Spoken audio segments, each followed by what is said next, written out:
Welcome to Ordinary People Doing Extraordinary Things, the podcast show. I am your host, Carrie Roberts, and I have another wonderful guest as always, Mr. Travis King. Welcome, Travis. Thanks for being here. Thanks so much for having me, Carrie. It's been a super exciting day, and can't wait to top it off with this conversation.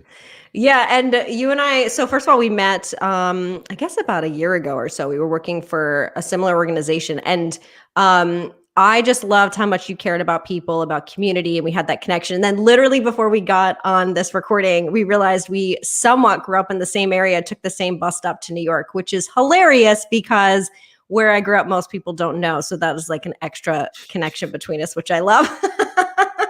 So I want to start out because you have such a passion for people and community, similar to I do. Is that something that was always a part of you growing up? Did your family talk about it? Were you like that as a kid? Where did that kind of feeling come from? Did it start early on or did it come later? Yeah, great question. It's funny to me to think about when this all started, right? Because I would point to a moment when I've been asked this question before, and I was like, it was then, or no, it was that time you were on this team, or no, it was at this company, or no, it was this. And then when I actually sit back and unpack with deep thought around the moments and experiences that shaped who I am, this is something that's been with me since I was a kid. Like second grade, the report cards, like realizing that I'm looking at myself in second grade and I'm still the same person that worked his butt off. That was a little bit slow at the beginning, but once he actually figured out what he needed to be doing, nobody could catch him. And so it's very interesting to think back to when it all started, but I definitely would say it's something that's been with me for a while. I like that. And it's interesting you say that because I have a similar thing. I remember as a kid, probably, I want to say like fourth grade, like third or fourth grade, you would have recess. And I always would have like my group of girlfriends and I would like get them together and we would like do dance because I'm a dancer. We would like dance or I'd teach them something. It was always like, let's bring people together or how can we include people? And it is interesting that when you're young, a lot of that does kind of continue throughout your life. So were you like that also with your friends, like on the schoolyard as well? Or was it something that your teachers were kind of noticing early on? I guess fun fact about Trav. I was asked to be a mediator in like fifth grade. What does that mean? That means, grade comes to leadership committee of the teachers. We have a lot of social issues going on here. We don't know what's happening, but we can't fix all of these. So you know what we should do? We should get mediators. I'm over here like, we in fifth grade, fam. What's a mediator? Right? Okay. So then they bring like there's like 4 to 5 per grade that they like brought in, and they're like, listen, like your peers, trust you. And there's a lot of these situations that we need a student to handle that the teachers can't necessarily get into. So something like one of your classmates made fun of someone else during show and tell, and the way that, it made someone feel was not the best way to make someone feel in fifth grade. So then they would say, hey, so-and-so put in a ticket. It looks like you have a mediation at 4:30. Mediation? What about what? Oh yeah, James and Billy. Billy didn't like James's work, and so like you have to talk to them about how this made James feel. And Billy and James are going to be present, and then we also are going to have a teacher that is going to be watching the conversation. But it's your job to help them get through that conflict. I was like, sounds good. 10-year-old Travis, were you like, yeah, I got this and honored, or were you like, this is a very weird job to ask a 10-year-old? I honestly was really confused at first because it was at the same time that like I had just been put into like a program where I went to go learn like Latin, right? You know, they shipped you off to a school. They're like, you have something, but we don't know what it is. And then they ship you to learn like Latin and Roman numerals, right? And like be with all these other students that are gifted, right? And these are kids that went on to go to MIT and Harvard and get all these things. And I'm over here like, oh, all right. So you just sent me here to do this thing. Now you want me to mediate and like help people get through conversations. I'm like, okay. And what y'all want me to do now? Like I don't know what I'm doing out here, but y'all asking me to do stuff. So here I am showing up, being my best self. So that's kind of where this all started of, you know, someone putting me in the position to just listen and you become a neutral party. And from that point on, I always looked at myself as like the glue of like the friends, right? So I guess in high school, for example, I was friends with everybody. Like I had so many weird, like even like the goth kids, right? People are like, oh, you remember the goth kids that wore the baggy pants? And I would try to be friends with them because I'd be like, yo, I know you're so-and-so's brother, but you wear these pants and nobody talks to you. Like, what's up? And like at first people were like, what we're not. I was like, I know, it doesn't matter. And I would just try to get as much like engagement from anybody in the school as possible. And so like I got made fun of for it, right? I've been called teacher's pet for trying to help students in class by asking questions that I already knew the answers to so they could get their homework done in class. Even to coaching, right? I used to be called Coach Trav. So like when the track team, for example, I was a 3-sport athlete, right? I played football in the spring in high school. Then I ran, but then I always had this like Coach Trav thing. Like if someone did a drill wrong in warmups, I'd be like, yo, what are you doing? We practice every day and you can't do an A skip? And so like I was always that person, whether it be in the classroom, in the friend group, on the field, like we're better than this. Like why are we here? And do you care enough to get us out of the situation? Or am I the only one that cares more about the conflict that you're in than you do? And if that's the case, we need to have a deeper conversation. Do you have siblings? One. And are you the oldest or the youngest?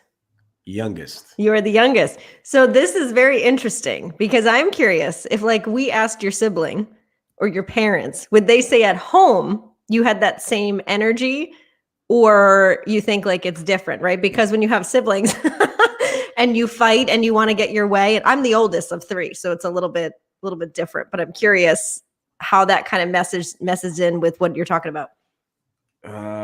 So if we were to call Mama Dukes right now, she probably would answer, and I'd be like, Mom, I'm on a podcast. You have to answer a question. She would just like do it, right? And she would probably say, this is how Travis is. Like since day one, he is the one that goes to the grocery store with me on Saturdays when the brother was like, oh, like I want to go, but I went with you when I lived here in Brooklyn. So like, I already did that. You can go do that. I'll sit right here, but you go do that. And so I'd say it's something that my mom, my dad, my brother, they would all just be like, yeah, Trav wants to help too much. Like he just needs to sit down and help himself before he can help everyone else. So that way more people can actually get help from Travis. I was like, thanks, Mom. I am relating to you so much in just these 10 minutes we're talking. And it's, you know, it's interesting you were talking about a little bit in high school because I was the same. You know, you maybe had like your couple best friends, but, you know, I remember like just the kids that would get picked on. I just hated it. I would feel so strongly. I would step in and just be like, why? Like, why are you punching this kid or whatever for literally no reason? They'd be like, oh, I don't know. And it's just like, you know, this element of inclusion and like, how do we help each other, you know, resonates with me so much, obviously.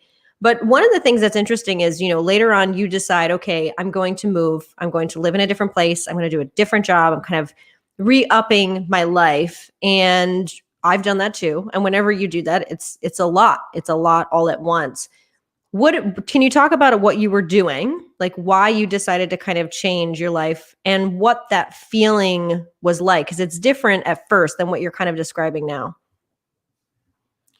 Yeah. So that's a deep question. So the interesting answer is that I got an opportunity that I never thought I would get. Someone found me on Indeed, flew me to South Carolina to compete, to get into a program that was a rotational program for $1 billion national, international organization. I got coached on how to go through the interview from former Moravian alumni, Mr. Jensen. He's no longer with us. And shout out to Mr. J, because I wouldn't have been able to be half of the business person or even human I am today without him talking me through all the crazy decisions that I made early in my career. Like, just looking back at the way I could go to my Google Drive right now and find and screen share the presentation that I did that he helped me make to secure the job. And when I first went through that, it was go make $65,000 a year. I think it might have been 55 actually. I could probably go find the offer letter. 55 grand. We're going to pay for your car. We're going to relocate you. We're going to get you a house, like an apartment stipend, like whatever you need. Like, we got you. And this was like my first, this was like after I had just been working at the gym, right? I got fired from Retro Fitness because I showed up to work 7:03 when it was torrential downpour. Like I'm talking no one's on the road, Carrie. Like, I'm like, bruh, you fired me because I'm 3 minutes late to this gym that no one was at. Well, I looked at the camera and you weren't there, and like you were late. Like, we need punctual people. Okay, bro. So then I had just gone through that, and then now I'm over here like, oh, okay, I need to make a decision. Mm-hmm. And it was that job offer, or go work for an entrepreneur in Bethlehem, Pennsylvania. Fort Mill, South Carolina, company flies you out. You spend 2 days going through an intensive program. You win, right? Out of the 13 people they flew, you win, get an offer, and then you say no. You say no. You go to Bethlehem, where you Why went to did you school. say no, though? So, and I went over this with Mr. J a few times. I was like, I don't know if I could see myself selling tires. That's what I would have been. I would have been selling tires. Yeah. I would have been making bread. I had like I said, paid for your apartment, give you a car allowance, technology, relocation. They flew me to Fort Mill, South Carolina from a resume in a phone conversation. I just want to put that in perspective real quick, because I was someone who got fired from a gym because I was 3 minutes late. Yes. And life is crazy. It is. Yeah. So when that happened, I was like, okay, entrepreneurship job, entrepreneurship. So I took it. Took the job in Bethlehem, working with a small entrepreneur. I was, I think, like a marketing manager.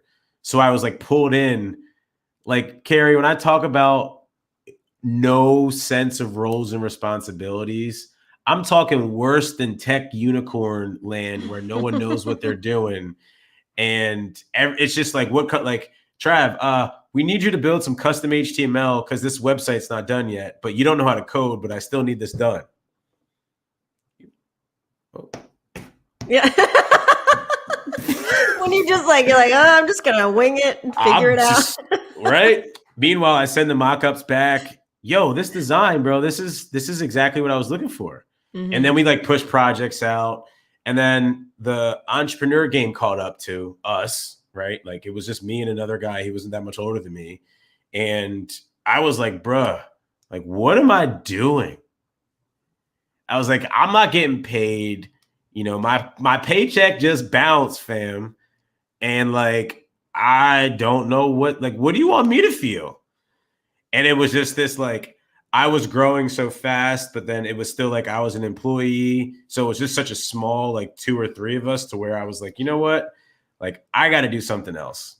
And that's when Mr. Jensen was like, yo, if you want to get anywhere, go to New York. Go get a job at a company in New York. It's at a different stage than this Bethlehem company is, and you'll get exposure. I was like, but Mr. J, I don't know if anybody in New York's gonna hire your boy. And he was like, you know what, kid? Come here, I'll help you. So I started going on, interviews, and then I was actually on an informational interview with a former colleague of his, and he was like, look, I got a kid. He's motivated. He's hungry. He's scrappy. Super green. Just green. They met with me. I met with like the salesperson, the VP of sales. I met with like the account services director, another person that was in strategy, and then also the CEO who I actually work with right now. And so he was like, hey, go meet with them. I met with them. They somehow liked me. And I started working there probably like a few months later. And that's when I went from, oh, wait, I'm in Bethlehem in this little small scale. And now I'm commuting from Bethlehem to get a spot and a taste at what the national stage. And Mr. J would always be like, you need to play on a higher scale, kid. Like these anchy-wenchy smaller companies, these local businesses, they're all great. And I love small businesses, right? Like I help and support as much as I can because I am a small business too. So I totally feel the grind. And he was like, look, go to New York. I'll put you in contact with this company and like go see what happens, land a job there.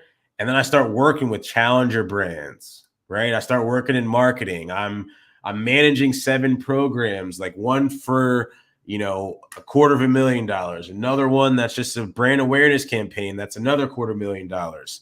I'm doing modeling photo shoots and I'm getting gear for models who are like 17, 18 that need like size 6 skinny jeans from H&M. So I'm going in Times Square to get the jeans for the photo shoot for a contest for some brand that I have to send to this kid who wears super skinny jeans. And then this other woman who is in another state that's completely a different size.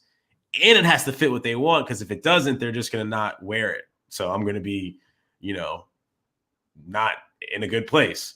So you do all of these things. And then I'm like, oh, okay, national scale. Got it. Like grow companies and produce results from marketing campaigns. Got it. Like, that's where I really started to realize, like, oh, wait, this isn't going to be easy, bro. Like, and when I say it's not going to be easy, this is where our fun Clinton bus stop comes into play. Yeah, for those that are watching and listening, when he says Bethlehem, he means Bethlehem, Pennsylvania, which is close to where I grew up in New Jersey, which is the western part of New Jersey. And it is not a quick bus commute. It is anywhere sometimes 2 to 3 hours both ways. It can be, and if you get a seat. So continue. So, and that's where the fun stuff happens, right? So while this was all going on, I still lived in Bethlehem. And I was going back and forth probably for, I'd say, half a year, at least, maybe almost a little longer than that, for 2 reasons. A, it's my first job. So I don't know about anybody in their first jobs, but to move to a new city off the rip, it's not reality, right? Making well, and especially in New York, because you can't. I mean, it's so expensive. It's just, yeah. Making $45,000 a year. My bus pass alone was half of a paycheck. Like a quarter of like one paycheck. It's expensive. Yeah. Oh, yeah. And Carrie, I remember being in a meeting, like an HR meeting. And for those of you listening that don't know me well, I'm the type to where like we're talking about company benefits, right? Hey, we just increased our monthly commute allowance. I'm over here like, yeah, bet, right? They're like, it was at 200, now it's at 250. And you're like, oh, that gives me one more trip.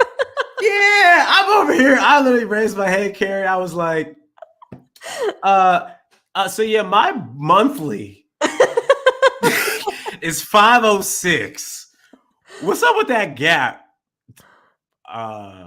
Well, and on that note, we were talking about this beforehand, that I interned in New York and I was commuting from almost the same area. And I was telling you that as a young kid, I thought, that's what I'll do. I'll commute to New York from where I live in New Jersey. And it was horrible. And I remember asking my boss at the internship, I was like, can I adjust my hours? Because I was like, it would at least give me a little less time with the commute. And he was like, oh, okay. I didn't realize it was taking you 3 hours to get here. And I was like, yes. And you'd do the internship, and I thought, I'm going to explore New York, but you would just go home because you were exhausted. And I remember I was 20, I think, when I was doing this internship in the summer, and I had to do a job to pay to get me to the internship I did not get paid for. So it was like the most ridiculous setup. So I totally understand what you're saying, but yours was at least a paid job opportunity later on. So, I mean, also for a fun fact, I did that same exact thing. I had to stay, and this was like senior year leading up to graduating. I stayed on campus in Bethlehem. I had to intern in the housing building and do the keys for when students came back in order to get free housing to stay on campus. So I had to do that, right? Like I had, trouble waking up in college, like any other college kid. Get to the office at 9 a.m. Trav. I'm like, it's summer. It's like football. Like, you what? 9 a.m. Nobody's up in that mother hutcher, right? Like, just doing a bunch of nothing. But 9 a.m. to the build. I was like, all right. So I had to work there for like 15 to 20 hours a week. So while I did that, I had to then get a job, which was an internship, promoting these things. What is it?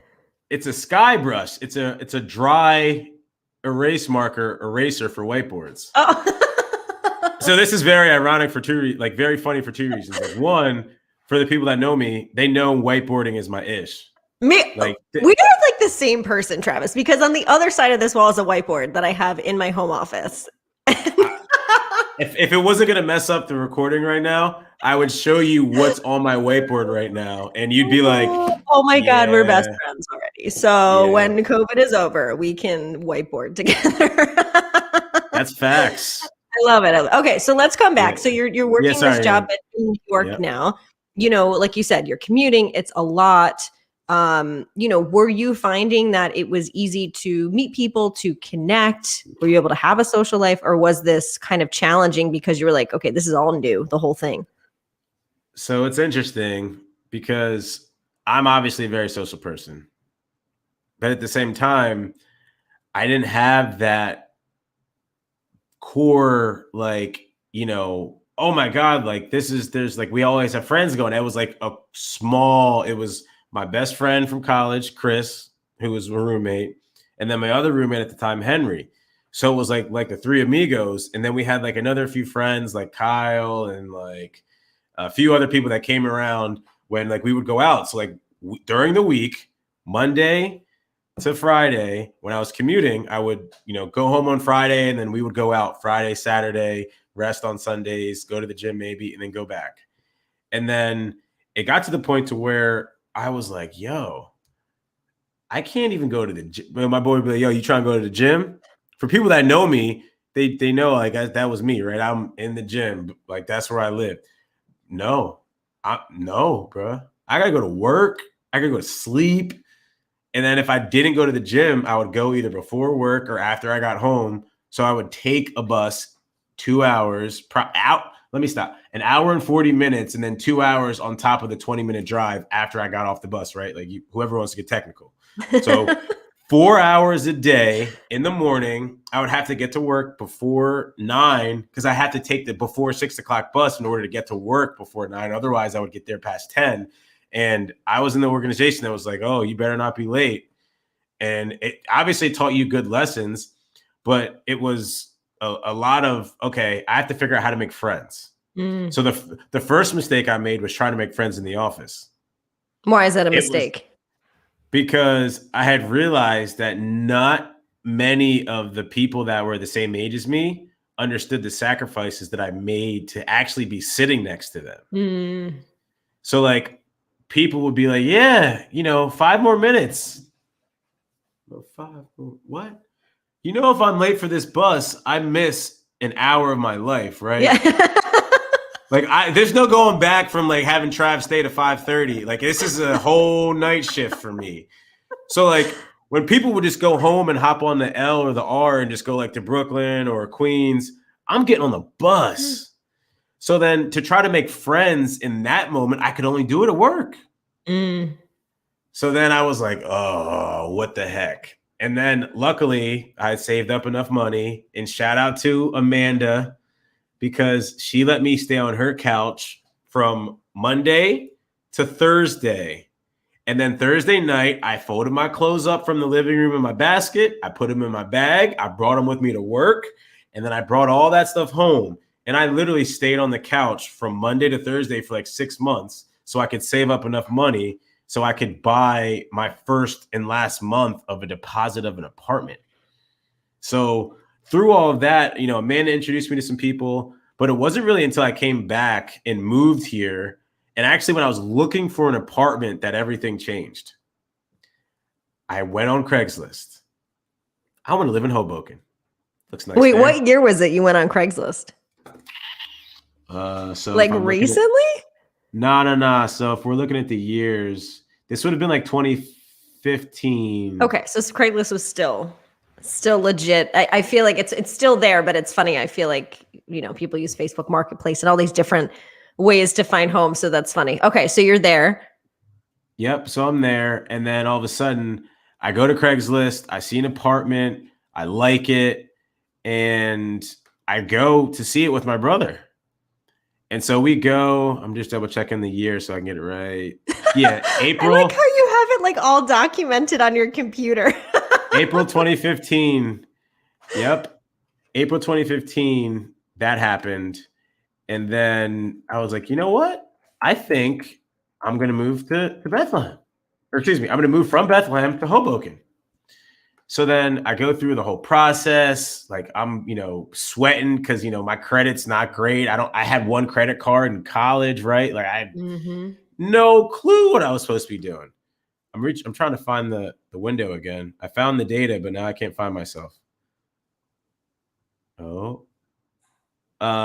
So I found, come on. There you go. I'm back. So I found the window. I went to Hoboken. Turns out one of their friends are going to move in. I was like, I just came here with my brother. We went out. Gotta we be went quick to the in New after York. flag football spot. Didn't end up moving in with them. Ended up moving to Jersey City. Meeting now, one of my other great friends who I still talk with, and we're really, really close. And I started playing flag football with the same team that I was supposed to be roommates with. So I was like, y'all play flag football? Where? Like, what? And so I joined that team when I started living in Jersey City. And then that's when everything started. So then I started bringing friends from college because I had my own room and they could sleep over and we could go out. I would bring friends from other cities that wanted to come visit. I would bring friends that I haven't seen in a while. So then I started to become like the person that was like, yo, what's Trav doing this weekend? I don't know, but it's going to be lit. You look at a Snapchat recently? Well, let me ask you, because I think, what's really important here, and I'm resonating so much with your story because there's a lot of similarities here, not only just where we've lived, but, so you're making that sacrifice of the commute from Bethlehem, PA to New York City, which is a few hours. So basically you're commuting and working. That's all you're doing. And which is already hard. But then you say, okay, well, in order to get to the next step, I'm going to see if a friend will allow me to sleep on their couch, and I'm going to do that for 4 days a week and then commute the other 3, which is also hard because if that person is like living their life, you don't want to like impose and you're trying to like live there, but you're not. So now that's another sacrifice. But in your mind, you're like, okay, so I can save some money to get some sort of apartment with somebody. Can you kind of walk us through just the mindset of that? Because I think that's the challenge for people, right? Like something's hard. And then it's like, well, you still got to do something hard, but differently to get to the next step. So can you just talk about like just how you kind of worked through that or anything that helped you or any advice for someone that's kind of in that same situation?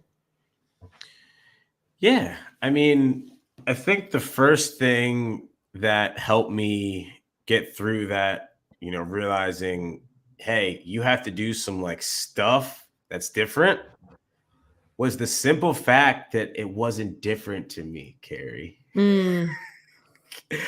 I literally, this is how it went. One of my best friends growing up his name's Ryan. His cousin was is Amanda. Yo, Trav's moved to New York. Yo, bro, like, how are you going to get an apartment, bro? I don't know. I want to go live in Hoboken. Ha! She goes, you want to live in Hoboken, you little yuppity, like, oh, okay. So then I was like, well, what do you mean? Like, I looked at the reviews. It's the safest neighborhood. It's cheap. All this as I was looking. Bro, do you know how much rent is in Hoboken for a 1-bedroom? I was like, what? Like 1,500? Try again, Trav. 1,700? Right? I'm going up like $200 and she's like, no. Like, it's going to be like $2,000. I was like, what? I was like, I don't get paid less than that in a paycheck. Like, what you mean $2,000? So she's like going through these stories and I'm like, oh, okay. And then so the next thing was like, hey, do you want to sleep on my couch? Yeah, but you're in a 1-bedroom in Astoria. You don't want like what? And then she's like, nah, bro, like I know how it is. Like, I wish someone could have given me this opportunity when I first came to New York. And I was like, you said, well, how much for rent? Nothing. So, hold on. You said I could stay on your couch for free, no rent, and as long as I can stay to save up until I can pay for my down payment? Are you sure? Yeah, Trav. All right. How long did you stay there? Almost probably a half a year from Monday to Thursday. So at least anywhere from what's that, six months, probably at least 100+ days, 150 days, easy, half a year. Mm-hmm. And which goes back to, because I think, what you do really well is, like you said, since you've been doing since 2nd grade and you're mediating times in 5th grade, of this ability to really genuinely connect with people and to have this girl say, look, I think you're a good person. Like, I know you're not going to be here your whole life. Like, I know you're going to work towards it. The value of that, I think, is so underestimated. And it's one of those things, when we talk about in business, people are always like, how do you scale it? I want to scale it. And I'm always like, but you can't, you know what I mean? Like, how do you scale it? It's that one-on-one conversation. Then you have another one-on-one conversation and you keep that relationship. And obviously there are different levels, you're closer with some people than the other, but I don't know. Can you speak to that a little bit? Because this is you since a kid, personally and professionally as well. Yeah. I mean, wait, I'm trying to hone in on it. Can you just like one more like whoop? Yeah, I would love to just hear like how you've been able to make these connections and why they're so valuable. Because this connection that you made with this person helped you get to the next level that you needed. Had you not done that, it would have been much harder. So can you just talk about how you did that and also the value of creating genuine relationships and why maybe they're not as scalable as people would like? Yeah, I mean, I'll give you a first example. It wasn't like Amanda was a stranger.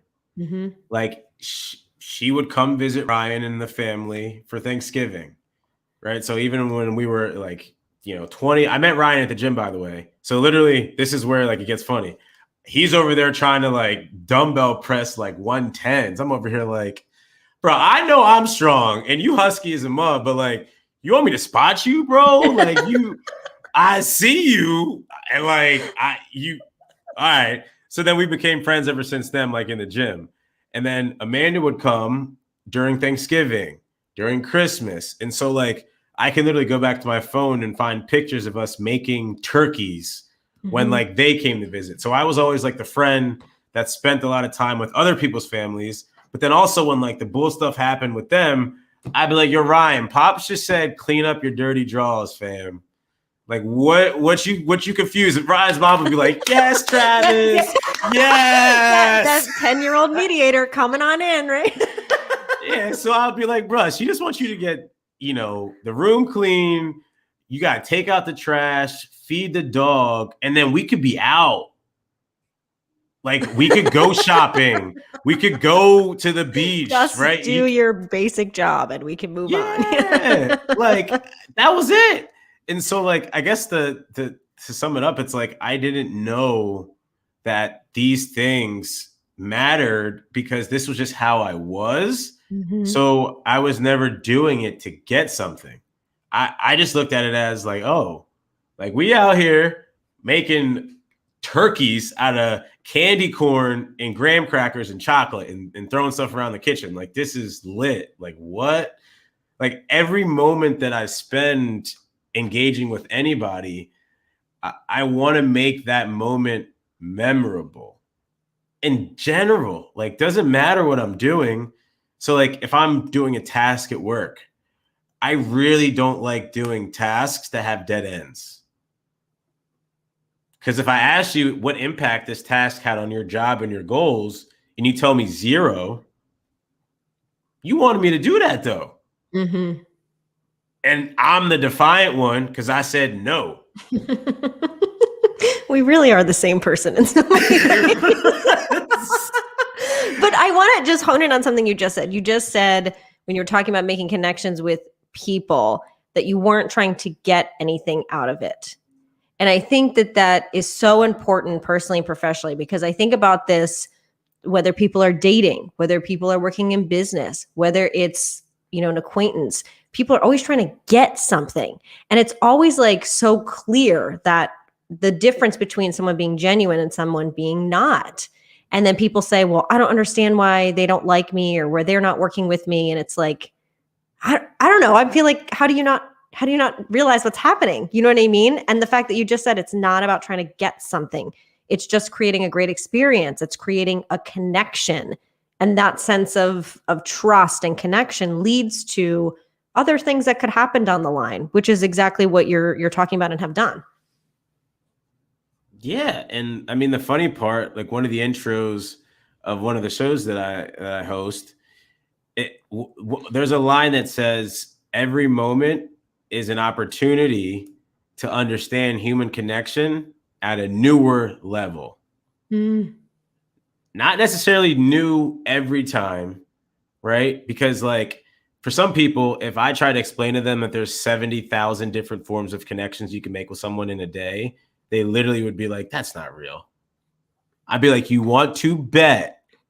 Put money down and guarantee Trav will show you 70,000 ways to connect with one human. They'd be like, there's no way.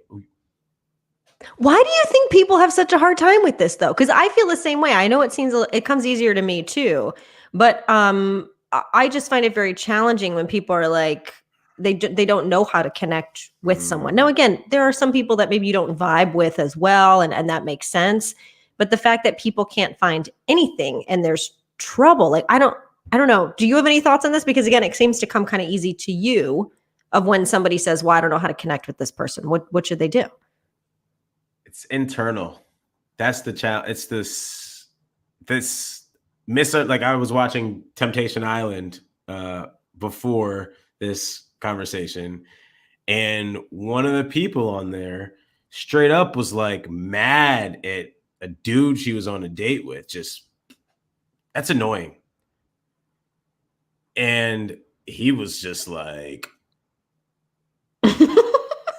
what specifically was annoying about whatever just happened? And she just walked off. And so like Laura and I are sitting there on the couch, like,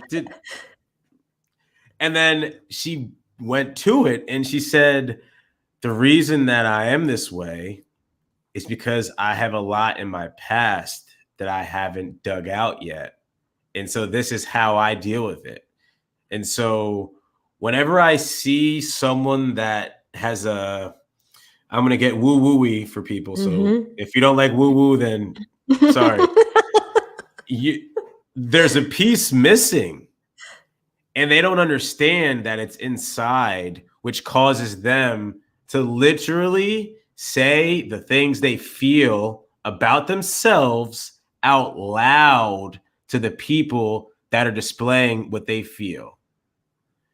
So, perfect example. I'm on a date with you. We're having a great time. I then ask you one question about baseball.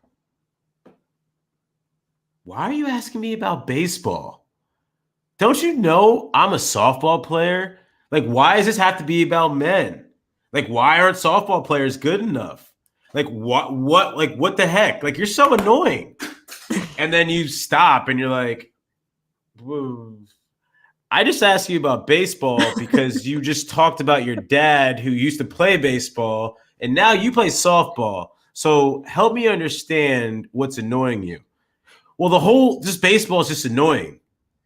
Okay. Why is baseball annoying?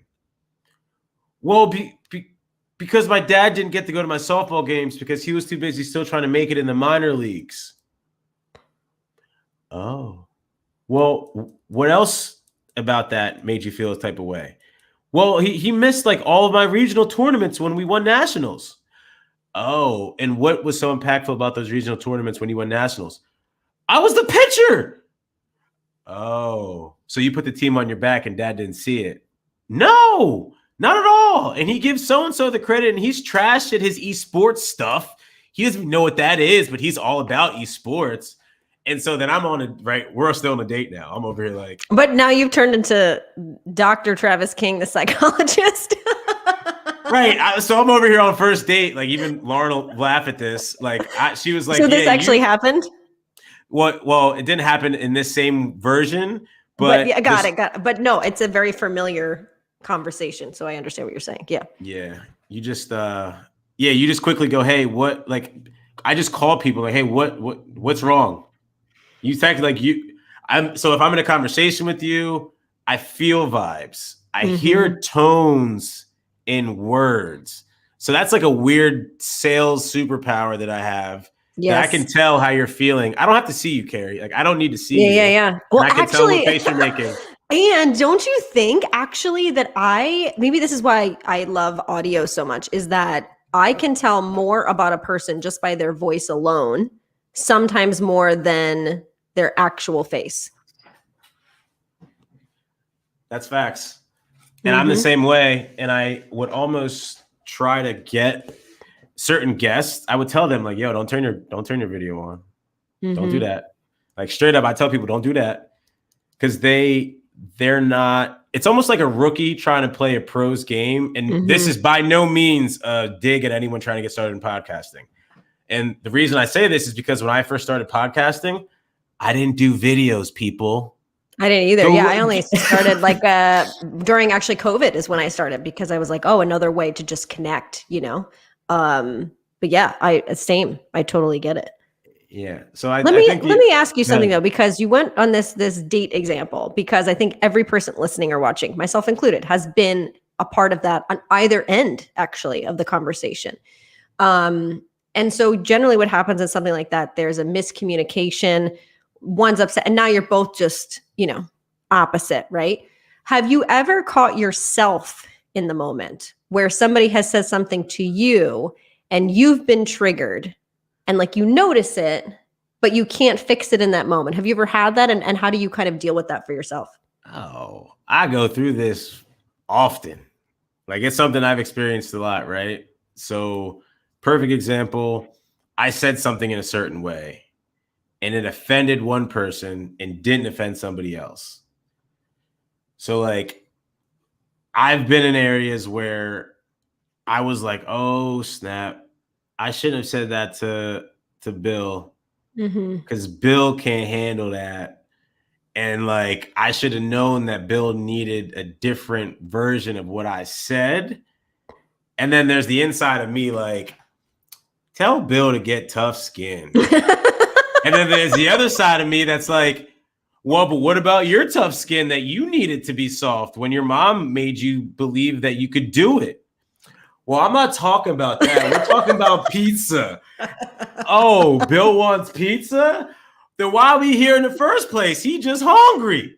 And so it's like, I'll go back and forth with like myself, and then I'll look and I'm like, yeah, that probably wasn't the best thing to say to Bill. And so like, I learn in the moment, and I have to make a joke out of it, right? Because like, even when a moment happens and someone's offended, like I can't help how people respond to what I say. And it took me a while to like get comfortable with that, because I'm someone that doesn't share everything. And it has been because I was afraid that if I shared the truth about being fired from a tech company, about being fired from multiple tech companies at the times that they happened, I was just broken. One sent me into a year-long depression at home in my basement with my mom. But hey, now I can talk about it because I've survived the aftermath of what someone goes through when they feel like they're worth nothing. And that's the really big piece that I want people to take away from this is, all that stuff I talked about, right? Bridging an 83-mile gap between Bethlehem and New York City, working on multi-channel marketing campaigns for $1 million brands, redesigning websites for $300 million portfolio brands, and all of these things. If I started this story, I was in my mom's basement, jobless for a year, fighting after I was confused at what my purpose was. And I had friends at home that were like, like Trav's just home, like he's figuring stuff out. There was never this like, yo, what's wrong with you? Why are you in your mom's house? It was like, no. Like, I know where you're at. You just need friends. And so the ones that I did see when I was home, shout out to Will, like neighbor, friend growing up since we were little kids. And like, we would work out. We would go for runs. Like we would play video games. Like we would, he would invite me over when they had holiday stuff with his family. And like, we all had similar friends. So it's only like a handful of like 5 people, Lauren included, right, that really saw what happened after I literally felt like I couldn't do anything right. Meanwhile, it was never me. It was the people that had control over my professional destiny that was the issue. Every role I've ever had, every company that has ever been not a good fit for Travis, it's because of the leader. And that's like a whole different web, Carrie, that I'm sure. I know you and I could talk for like 20 hours. It's interesting though, because I think part of this show, so, I've had this show for over 6 years, and the reason I started it, and those who have heard me before talk about this, is when I was listening to podcasts back in the day, when they kind of first started in 2013, everything was about like interviewing these celebrities, and they'd be like, I was homeless and now I have make millions. And there was always like this 30-minute conversation. I was like, what about the middle? Most of us are in the middle most of our life. And I was like, this is insane. And so I was like, I wanted people to tell these stories. And I've had people on that talk about personal things to professional things, all different. And I think you talking about this piece of like, from, the commute and the reality of that and the money of that, but then also saying, look, how upsetting that is to feel like I'm not good enough for something. I've been fired from these jobs, which right now, as we're recording this, a year from COVID, most people are in that situation, and it's hard. I mean, I've been in a similar situation myself when I lived down in Virginia, and I was like, okay, I changed my whole life. I'm going to move back to New Jersey, and I'm going to have a job, and I'm going to have this. It does not happen that quickly. And I remember I was with my parents for a couple months, And I was like, all day, I just woke up and applied to jobs and then went to bed and woke up and applied to jobs. I was like, I don't have anything. I felt like I couldn't go and do anything because I felt like I didn't deserve to do anything because I was like, I need a job first. I need to do this. And it was so stressful. And it was like, my parents were like, calm down. You know what I mean? Like, relax. But it's when you're an adult and you're like, I don't like this feeling because we start to, okay, I don't have money coming in. I don't have these things. And then you take, I took a job that I didn't love for a little while and you kind of work your way up type of thing. But even during COVID, I had my own business and same thing, certain clients were like, hey, we can't do this amount anymore. We can't, whatever. So I think it's a very common thing. And I think it is important to talk about that. Hey, it is normal. Everyone will go through it at some point to some capacity. But also, like you're saying, like, what can you learn from it? Who is there for you? Who are the real people in your life? These connections you make throughout your life, how they help you and kind of move you forward. I'm looking at our time here, and I know you and I could talk for hours. Is there anything when you talk about like kind of that period where you said, like a year of like, okay, I don't feel like myself or whatever. Do you think the friends that really were kind of the catalyst to kind of help you move forward? Or what do you think it was that kind of held you say like, okay, it's going to be okay. This sucks right now, but it's going to be okay. Yeah. So that's a great question. Definitely the friends and the boo, like the friends, the boo, and also even having supportive parents. Because even at the time, I had, landed a few contracts, right? Like I wasn't sitting on my butt in my basement. Like I went to Home Depot. I built a whiteboard setup in my whole basement. So my whole basement wall is a whiteboard to this day right now, like in the back. Like I can go home and whiteboard whenever I want. And then I built a pull-up bar in the back where I was like, you know what? I'm going to be home. I'm going to learn how to dig cement. I'm going to put a pull-up bar back here. Mom, do you care? Dad, do you care? No? Okay, great. Pull-up bar it was. And then I just latched on to the learning and then the people.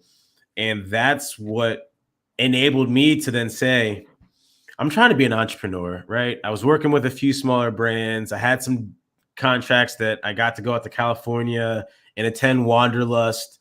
Right. Like I got to go to a giant thing. I got to attend Firefly in Delaware. I have a fanny pack that's in the living room that I got from that I still use.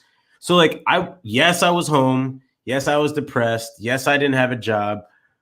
I was out here trying to make it though. Right. Don't get it. Like I was trying to pick up clients. And I remember getting my first like $4,000 check from a client. And I was like, this was for like 3 months worth of work. It was a little back paid, but then also it was like, this is for my work, right? Like like, and at the time, right, like selling an email campaign to, a brand that's getting over $1 million. I'm like, bro, every time someone leaves the store, you don't have anything to bring them back.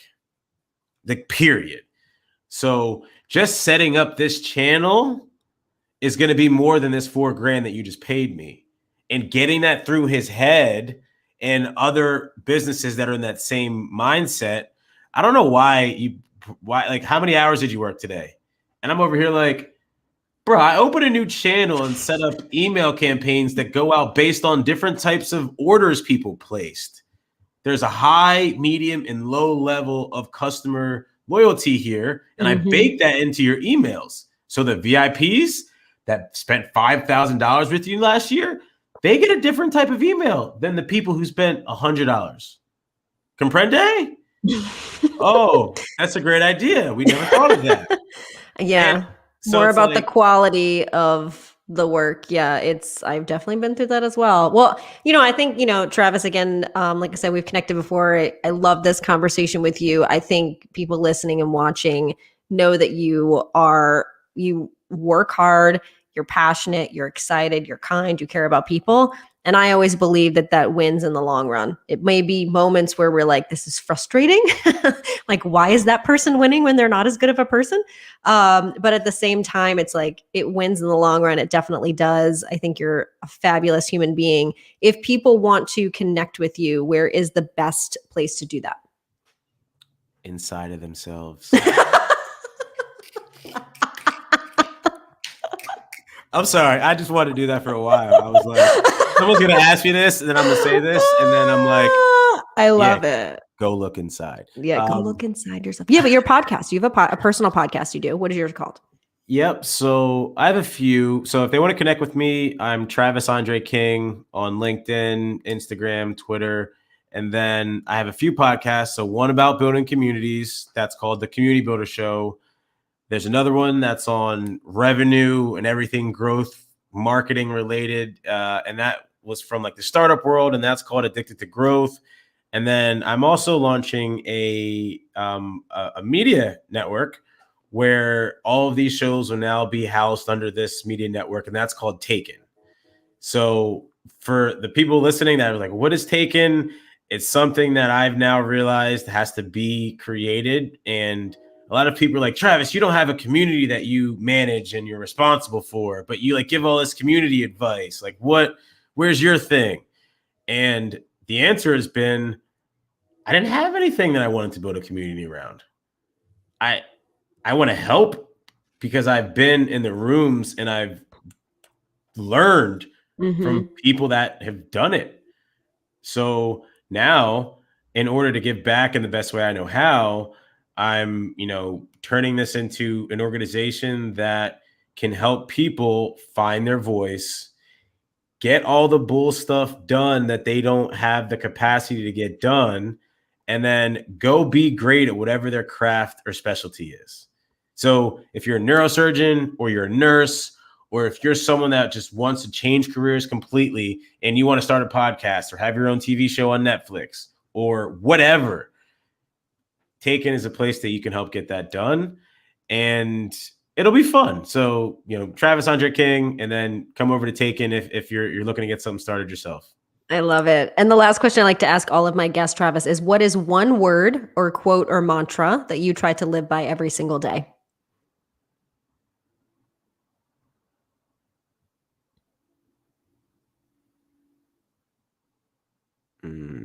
I stumped you. This question I ask every time, and it always stumps people.